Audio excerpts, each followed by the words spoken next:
Hi there, Vasco Duarte here, your host. I wanted to share a story with you. You know how sometimes Agile just feels like following another checklist? When processes and frameworks feel more important than what we are trying to achieve, and sometimes even like handcuffs. I was talking to a customer of the Global Agile Summit, and he used a term that I kind of stuck in my mind. He said, "I have agile fatigue." And I've heard that a lot from people since then. But here's the thing, it doesn't have to be this way. So we started thinking, and at the Global Agile Summit, which is happening this May, we're bringing together practitioners who've actually done that, who've broken free from this, install the framework kind of mindset. We want to focus the summit on real-life, first-person stories of Agile succeeding that inspire you to action. We're talking real experiences, practical solutions, and of course, amazing insights from leaders like Gojko Adzic, who will be one of the keynote speakers, and Jürgen Apelo, who will be one of the keynote speakers as well. If you're ready to leave the Agile fatigue behind, just join us in Tallinn. The early bird tickets are now available at the globalagilesummit.com. And mark your calendars. We will have workshops on May 18th, that's a Sunday. And then the conference itself will happen on May 19th and 20th of 2025 in Tallinn, Estonia. So let's make Agile exciting again. And remember, go to globalagilesummit.com, that is, and get your early bird ticket now. It will only be available until early March, so grab it now. And now, on to the episode. Hello, everybody. Welcome to our Wednesday, The Change Leadership episode. This week we have with us Susan Hughes. Hey, Susan. Welcome back. Hi. Happy Wednesday. Glad to be back. Absolutely. Happy Wednesday, everybody. So, Susan, on Wednesdays, we talk about change because it is, after all, a very big part of the work that we do as Scrum Masters. And it doesn't need to be about adopting Agile or Scrum. There's so many other things that are changing, like the direction of the product, or the episode from Monday where the product was disappearing, and that causes change, right? Big change there. Big change there. So tell us a story of a process of change that you were involved with, and walk us through the process from beginning to end. And as you go, highlight for us the tools, the tips, the tricks, and the techniques you learned back then that you still apply today. Yes. Yeah. So just stepping back, especially when I was working in a consulting role and I would come into different companies or organizations, the expectation was that we were going to make them do Scrum, like make the company, the department, the organization, the teams, like we were there to make them do Scrum. And what I want to encourage people to do, and what I tried to do, was to dive into that and ask, why is it that you want this change? How are things now? How do you want them to be? And why is it that you want to do Scrum or do Agile? And what does it look like when this is successful?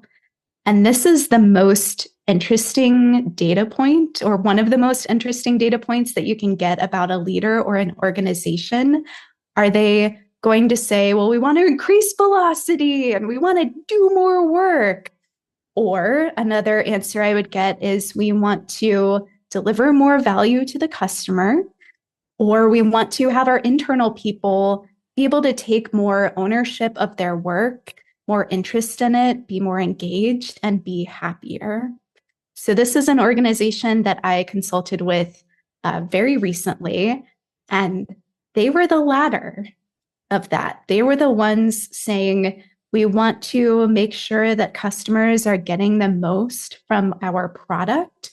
And they were very, very focused on burnout, sustainability, engagement, and ownership of the work. And when leaders give that answer, I can feel my shoulders kind of like relaxing. And I just know that this is going to be a really good start to the engagement. So this is an example of that. I believe that the best place to start when in this type of change is with training.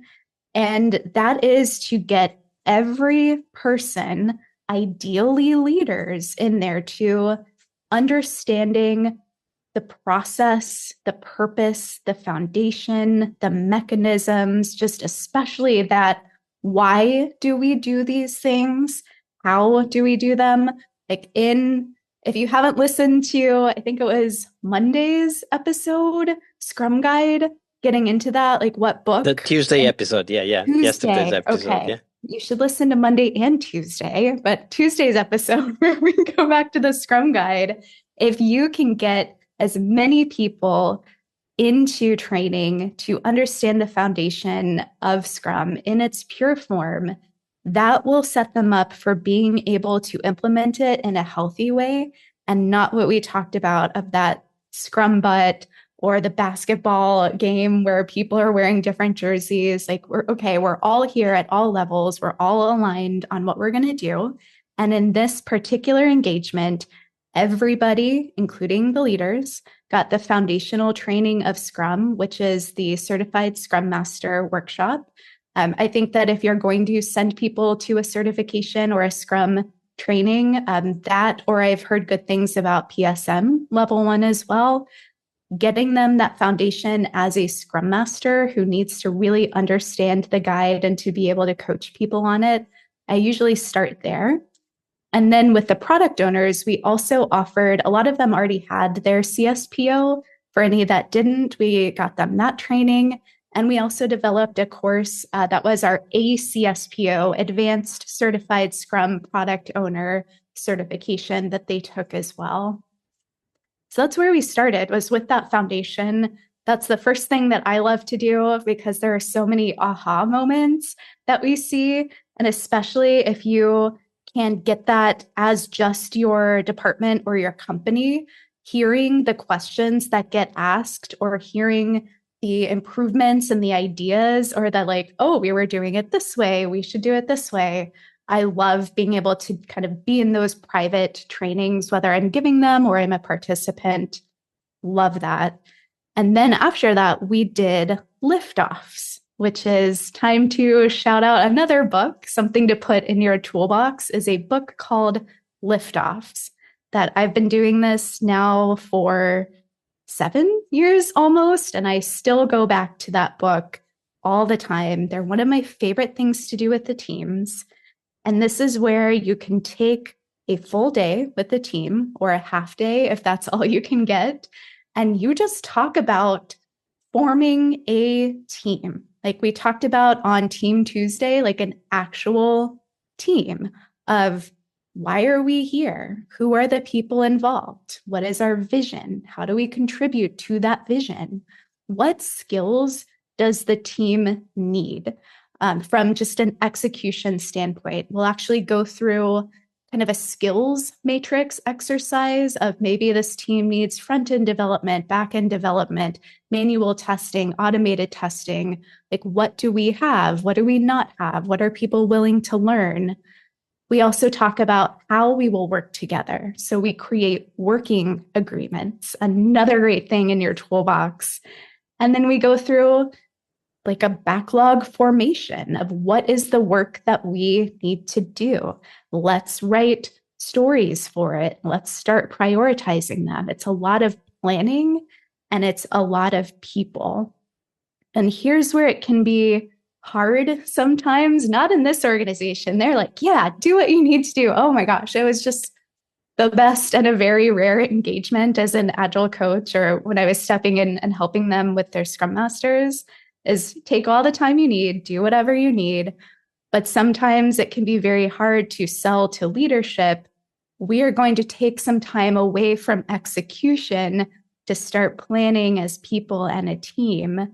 So something I try to do that's worked for me, another sneaky toolbox thing, is I may go to leaders and say, okay, with this team, we're going to take a full day to really do some team formation. We are going to take a look at the skills we need for execution. And they'll go, oh my gosh, no, we can't do a full day. Like that's too much. We need to get to work. Oh, okay. If we can't do a full day, half day, 4 hours. Oh, okay, that's better. We can do that. So that's a little bit more sneaky. But just to be, I think, a good Scrum Master, what you need to do is to at least know how to do everybody's accountability on the team.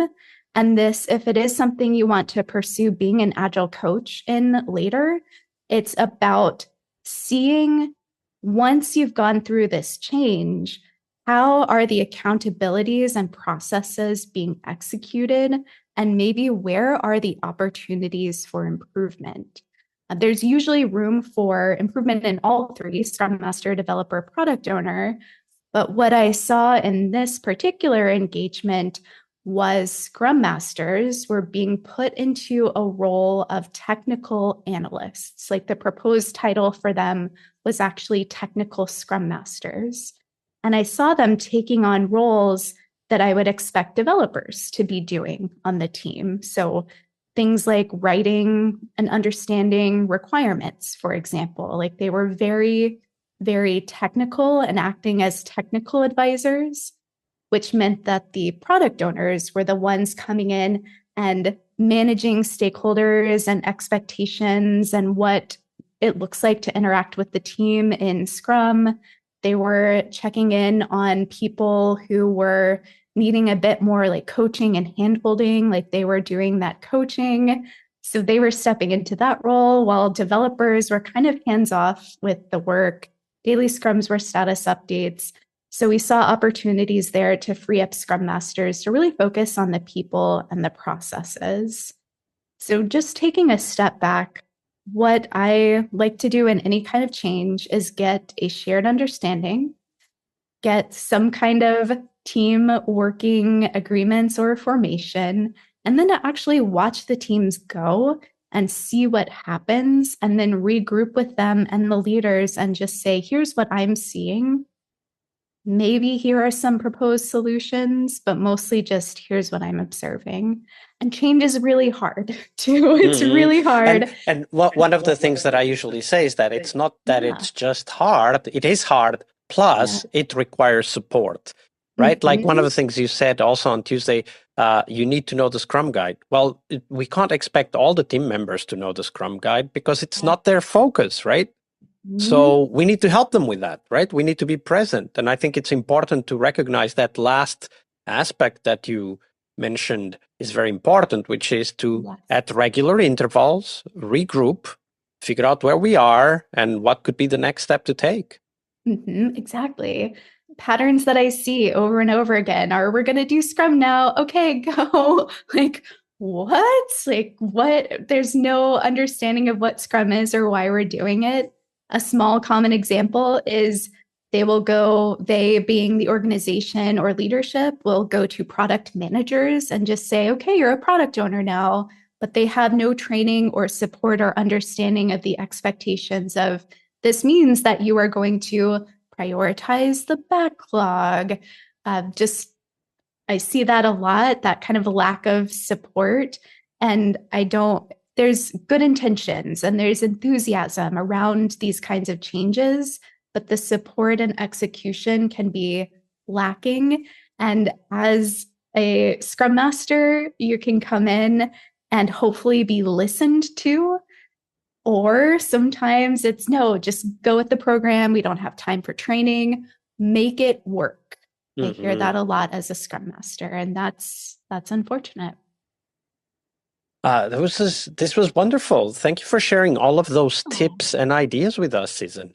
You're welcome. And thank you to that organization and those leaders for just being a good example of change and support. That was awesome. We really hope you liked our show. And if you did, why not rate this podcast on Stitcher or iTunes? Share this podcast and let other Scrum Masters know about this valuable resource for their work. Remember that sharing is caring.